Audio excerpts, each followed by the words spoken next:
జై జై గణేశ, జై కొడతా గణేశ, ఎందుకిలా చేసావు గణేశ.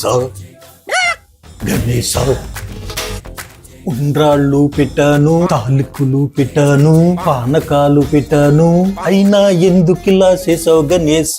గణేశ నేనేం చేశాను నాయన, నన్ను అడుగుతున్నావు? అంతా నువ్వే చేసావు గణేశ, అంతా నువ్వే చేసావు. నాకే ఎందుకు ఇంత పెద్ద శిక్ష గణేశ. ఆ టైం అలా ఉంది నాయన, నేనేం చేయగలను చెప్పు? ఆ టైం మార్చినాకే కదా గణేశ నువ్వు ఉన్నది. పరమ భక్తుడైనా నాకే ఎందుకు ఇంత శిక్ష. అలా కాదు నాయన. గణేశ నీకు మండపం పెట్టించాను, లైట్లు పెట్టించాను, రేపు నువ్వు వెళ్ళేటప్పుడు డీజేలు పెట్టించాలి, అయినా ఎందుకు వేసావు ఇంత పెద్ద శిక్ష గణేశ. చెప్పు చెప్పు గణేశ చెప్పు. ఏంటి నన్ను పెళ్లి చేసుకున్నందుకు ఎంత పెద్ద శిక్ష వేశారనేసి గణేష్ అడుగుతున్నారా?